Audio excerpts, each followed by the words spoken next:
because the environment is it's key. It's how we think, how we feel, and how we act depends on the environment.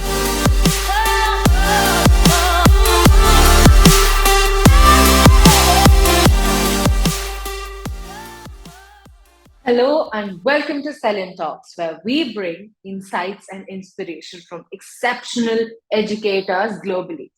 Podcast initiative by Selin Club. Scholars, educators, leaders, international network is a growth networking community for education leaders to collaborate, connect, engage, and acknowledge, where collaboration is the magic. I'm Shruti Verma, your host for today's episode. Today we have Dr. Kathryn Murray as our guest. She's a leading figure in early childhood education, renowned for her expertise and award winning contribution as the co founder of Future Strong Education Consultancy. She has developed the groundbreaking brain set environment formula, which integrates the latest research on brain development, emotional intelligence, and educational psychology. This formula has gathered widespread acclaim for its transformative impact on leading and learning outcomes for both students and educators. In today's episode, we dive deeper into Dr. Kathryn's personal journey, gaining valuable insights and wisdom from her experiences in the field of early childhood education. Prepare yourself to be inspired as we explore the remarkable world of education with the visionary Dr. Kathryn. First of all, welcome to SELINTalks. How are you today? I'm very well, thank you. So nice to be here with you. Thank you. Before we begin with deeper questions and your entire expertise, where you come from and everything, I would like to know for our audience a little bit about your background and how did you become interested in early childhood education, to begin with?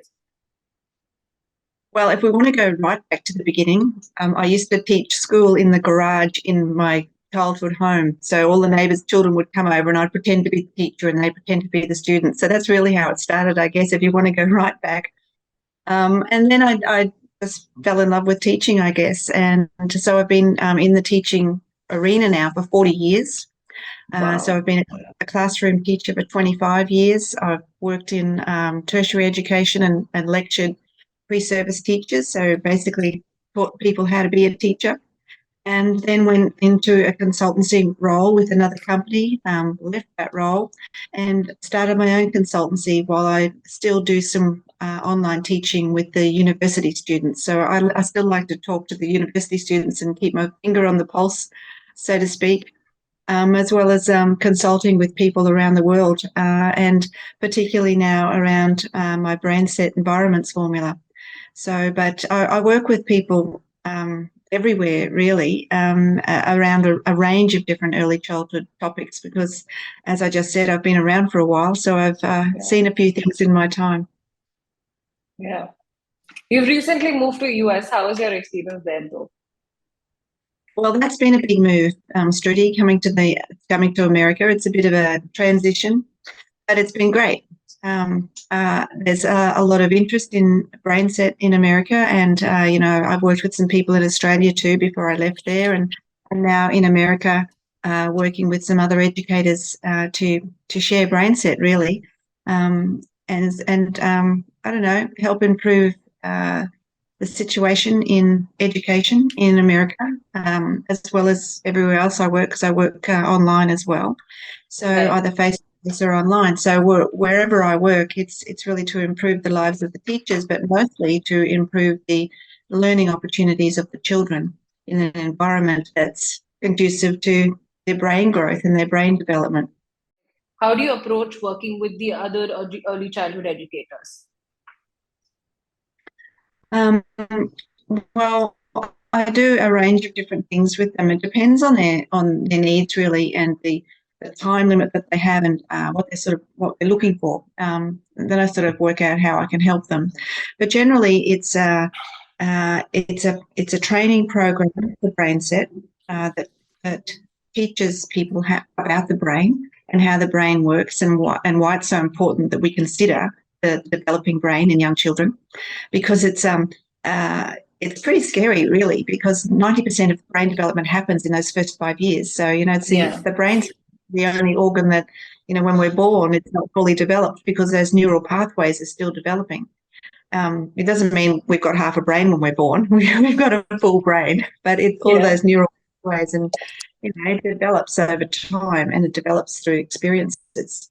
That's what's so important, that people understand about the brain and the growth of the brain in the first 5 years. So in the training that I do, I talk a lot about the brain and what's happening in the brain. I talk about relationships and how that affects the brain, how to set up the environment so that it is supporting the needs of the brain, as well as all the other developmental domains like, the physical, language, social, emotional, cognitive, all, that's all sort of wrapped together. And we talk about all of that and learn about all of that together. And then I physically go into people's rooms and help them move their furniture and change their environment and make it, add that attention to detail to the learning spaces that we create with the brain environment. And we also do some training around classroom management strategies, the language to use with children, planning. I have a planning document that I share with people to help them guide their teaching, but also guide the setup of their environment and the design of the environment. So it's conducive to all of these developmental areas. So that's a training program. Or it could just be a little overview about what it's all about, and or it could just be something about team building, or it could be something about how to build a centre philosophy. It could be a range of different things I work with people on. Right. A few weeks ago, I attended your workshop around brain set, and for my audience, could you tell us in the simpler not in the simpler manner, but could you tell us more about how did you come up with this entire brain set environment and the entire concept altogether? Okay, well, as I said, I've been around for 40 years, and 25 were in the classroom. So I trialed lots of things in my own classroom. And I also used to have a lot of student teachers, so pre-service teachers that would come and do their placement with me.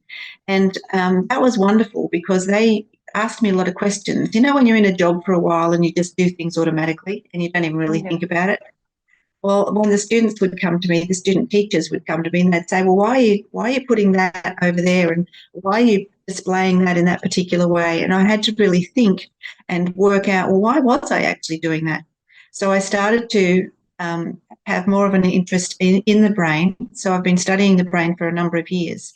So I started to get a bit more knowledge around the brain and trial different things myself. And then I had a student teacher who was with me at one point, and she just had this gift of being able to set up a space that was inviting.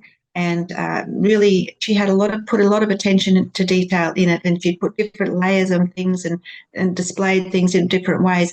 And it really invited the children into that space. So I noticed that. And then I started doing similar sorts of things in different ways, and over years. When I went to the university, of course, I was doing more research because that's what you have to do when you're an academic working in a university. Yeah. So that was sort of more of it. Then I went to work for another consultancy organisation and travelled all around Australia and worked with and overseas as well, and worked with educators everywhere, and did lots of parent sessions, and so I did a lot of professional development in that time. And over that time, I was sort of cherry picking, I guess, like picking the best out of what I was seeing, and my own experience and my own knowledge of Reggio, Montessori, Steiner, the theorists, Vygotsky, Piaget, all of those sort of all wrapped together. And I had this sort of idea bubbling around, but it was still just bubbling around in my head. And then a colleague here in America sent me an article. It was actually an article about children with autism and environments that were supportive for children with autism. And she said, I thought you might like to read this. So I was in a coffee shop and I pulled out her article and I was reading the article, and all of a sudden it just went boom. There it is. There's all of these things that have been rolling around in my head. They all just came together like a jigsaw. So there was a serviette, like a napkin, on the table, and I had a pen. So I started writing and drawing on this napkin at the coffee shop. And when I went home, I had this whole brain set concept written on this scrappy piece of paper. so that's how it started. So then I put it all together, and it's now a formula that people can follow, and it's more than just where to put the furniture in the environment, in the classroom or in the outside space. It's more than that. It's a whole pedagogy. It's a whole way of teaching children. So it's not an add-on program that people have to try and fit into a busy day. You know, where teachers are very busy and work very hard. So I'm not wanting to give them more to do. I'm actually trying to give them less to do. But with planning, the classroom runs really smoothly. The children are much calmer. The educators are much calmer.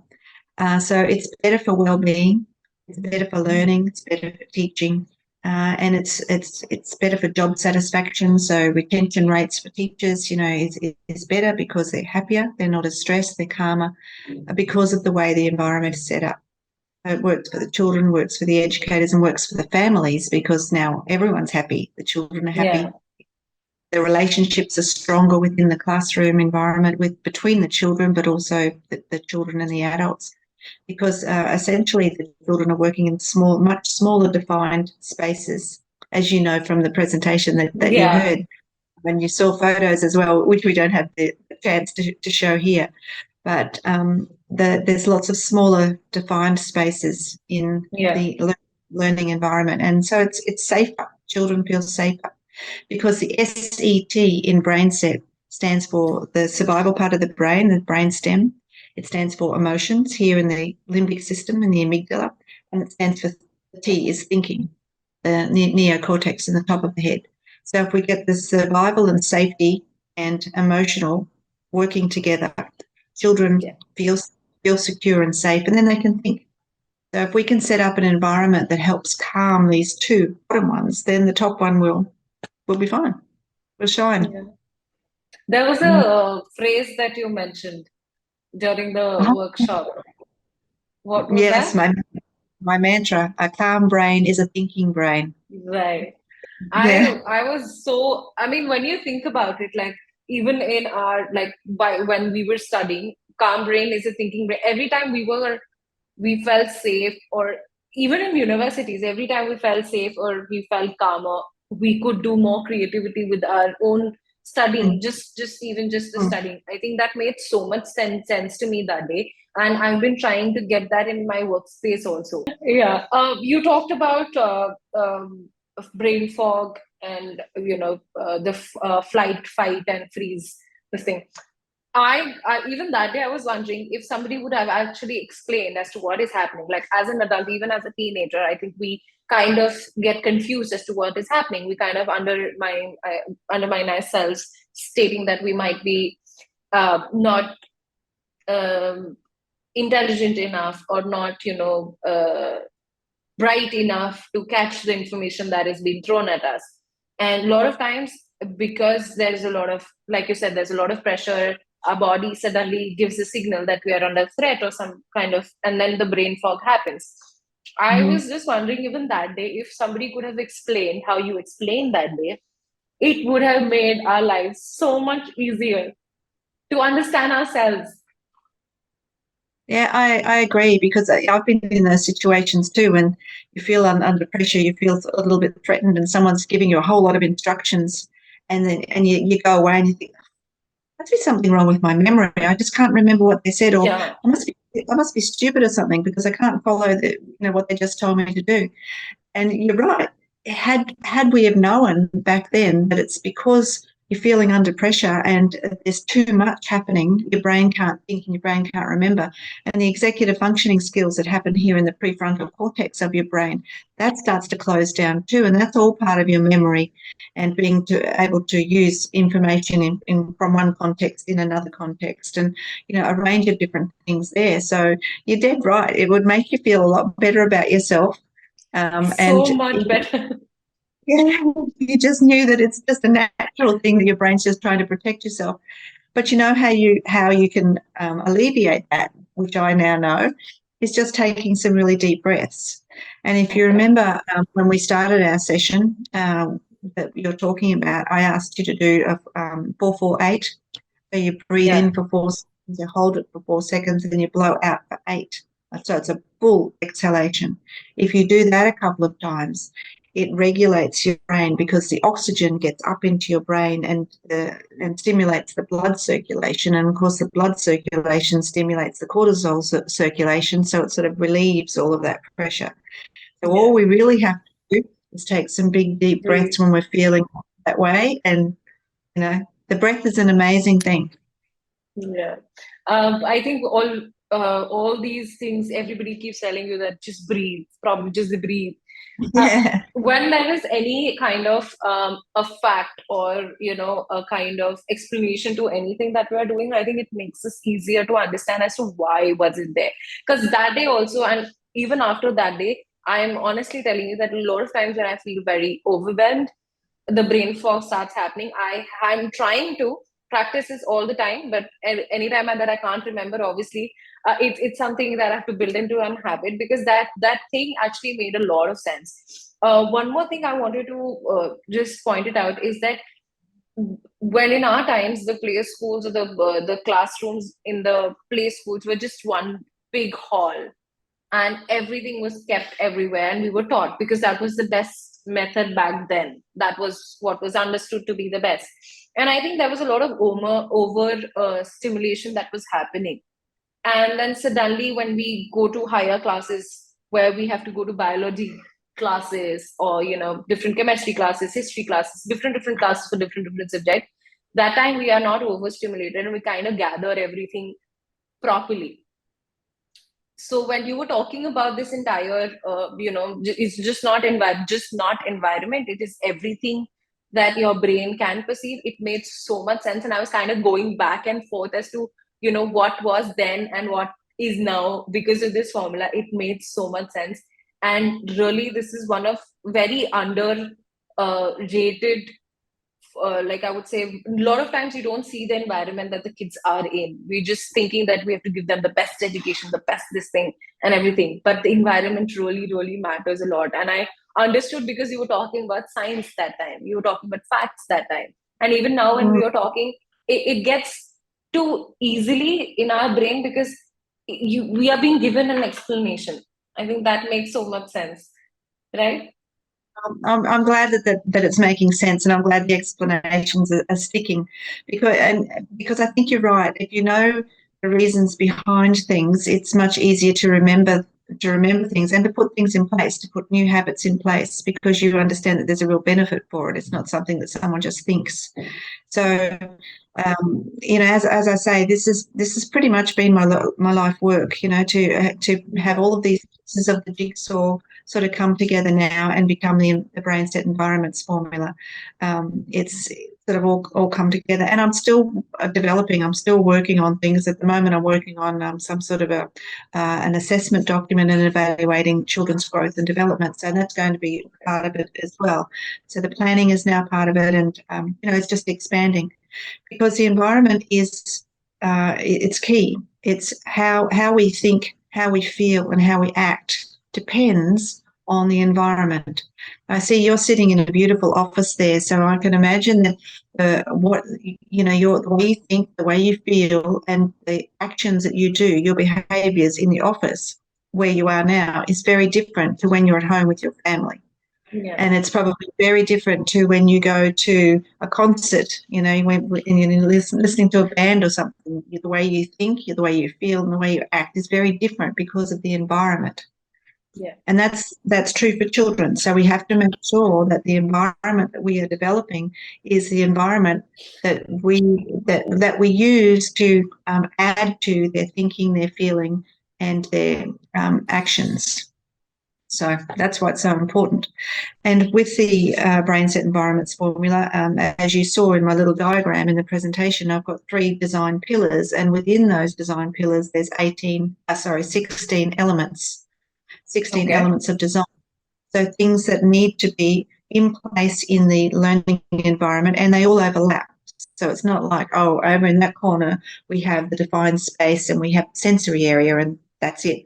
Over in this space it's not like that. It's all entwined, but there's different defined spaces, different purposes. So there might be an art area, there might be a reading area, there might be a maths area, there might be the sensory space, there might be an engineering space, there might be a construction space, it might be the dramatic play space. So there's lots of different spaces within the room, but within those spaces, we've got these different elements that are overlapping. So we have sensory in as many places as we can, because we learn through the senses: touch, smell, hearing, sight. So we try and embed that throughout the room. Other elements too, the soft lighting, the soft furnishings, the soft colours, all of those elements are overlapped and appear throughout the room. It's not defined, like it's not just, one area has one thing. So, and there's a lot of planning that goes into that. So that's why I've developed this whole planning document to help people with the planning. But once all that's in place, it's really just a matter of changing things, adding things, based on the children's interests, maybe taking things away because that's actually not extending their skills, so you take it away. It's a range of different things that we work on together. Yeah. I think the misconception could be that you have to work on the different things. I think the overlapping of it is kind of like a jigsaw puzzle coming into a single picture. I think that makes the entire formula being so powerful. You have recently co-authored a chapter in the book. Could you please tell us about the experience, tell us about the book, and how was the entire experience like? And you were recently in Delhi also for the book launch. How was that? Yes, I did. I did come to Delhi for the book launch. So, as you said before, I'm Australian, but at the moment I'm living in America, and to get to Delhi was a 26-hour flight. So it was a long flight. So I got there very early in the morning, and the book launch was that day, and it was my honour to be part of the book launch with ECDF in India, the Early Childhood Development Forum. And yes, we did put a book together. So Dr. Vasavi Acharya got together some authors from all over the world as because we all support ECDF. And Dr. Sue Ellingham from the UK and myself co-authored a chapter. And it's all about relationships and emotional and social development, and how brain set fits into that as well. So Sue and I work together on that. But the book is wonderful. It's actually at the back here, Early Childhood Development. And it's a book that covers a lot of different aspects of early childhood, from authors from all over the world. So there's quite a few authors from India, but there's authors from the UK, from Australia, a couple of us from Australia, a couple from the UK, and different places as well as that. So yeah, it's a good read. It's a good book, and I believe you can get it online, and I think it's pretty easy to get it in India. Yeah. How was the experience writing the entire thing? Like, how was your workflow like with the writing the whole chapter, and then you co-authored it with somebody, and then how was the entire experience? Well, fortunately, Dr. Ellingham and I sort of think in a very similar way. So we had a discussion, of course, about what do we think we want to write, and what's close to our heart, and what do we think we want to share with people in this book.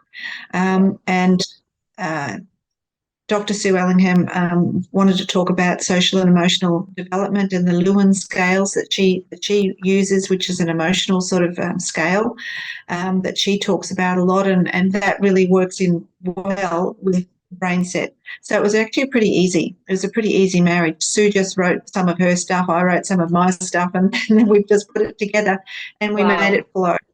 So it was a pretty easy process, and then we just submitted it to Dr. Vasavi, and it went off to the publishers and printers, and next thing we've got a book. Wow, that must have been really nice experience. I mean, putting your entire experience, your work, life of work in a chapter. I think that is a little bit more. I thought it will be a little bit more difficult, but I think putting that into a formation where you can explain it in a book, I think it's a really good job. Well, it was an addition. It's not the full brain set. It doesn't explain the full. I mean, we only had a Okay. chapter, so it wasn't that big. But I'm writing a book at the moment about brain set, and it's totally about brain set and what you do and how you do it, and the reasons we do it, and the attachment skills that we need to add to with children, and the relationship building, and a bit about behavior management, and a range of different things. But it is a brain set book. So I'm Okay, just about. entirely on that. It's about brain set. So I'm just about finished that book. So Wow. next thing is the publisher and all that sort of stuff. So yeah, so Wow. it's getting exciting now, because I can see it taking shape and sort of finishing. So it's been quite a few months, well, probably a year of writing, I guess, so far, Wow. and I haven't quite finished, but I'm getting there. It's nearly there. So I'm excited to be able to start to promote that when that's finally sorted out. Wow. We'll be very excited. I'm already excited for that because it is something that is really, really kind of resonated more than resonation. I think it has made so much sense to me that I would really like people to really read about it because it's so important. It is so important. I can't like that day I was literally thinking, and even now I was literally thinking it's great that we're recording this podcast and people will be able to like learn about this. And that day also I was thinking that imagine if parents like a lot of parents in one room could listen to this and they could understand, because as it is, being a parent, being a teacher, being a school owner is a lot of work. And if could Mm, somebody could just guide through smaller things, not even smaller things, this entire formula kind of shapes how a child is going to think in future and in the present. It would make people's jobs so much easier. I kept on thinking that the entire workshop, and even now I was thinking that it's great that people will get to know about this. It's great that you're really, really great that you've put up a book together, because I'm all up for it. Seriously. I would really, really love to learn about it because it's exciting and it makes so much sense. It just makes so much sense. yeah, thank you. And I think it does too, but it's really nice to hear that, as I explain it, that other people agree with me. And that's been a pretty common response from people that I speak to about that, and people who want to embed BrainSet into their centres and become a BrainSet centre and become, certified BrainSet educators. That's really Right.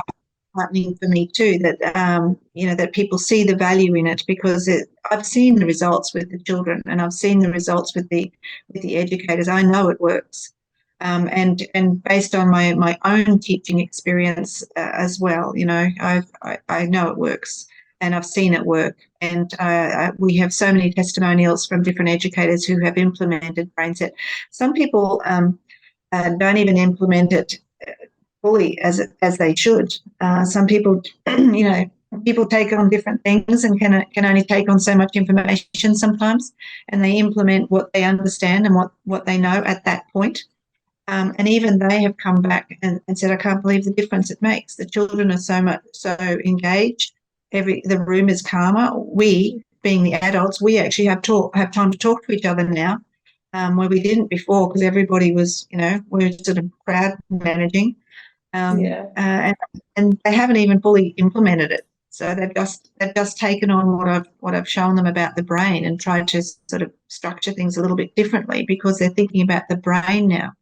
And then I have Yeah. people that say, oh, well, it's not going to work for me. I've got this huge big room. And I said, well, yeah, it will work. All that means is you do multiple spaces. So they might have two construction spaces or two art spaces, but you change them a little so that you're focusing on different skills in each one.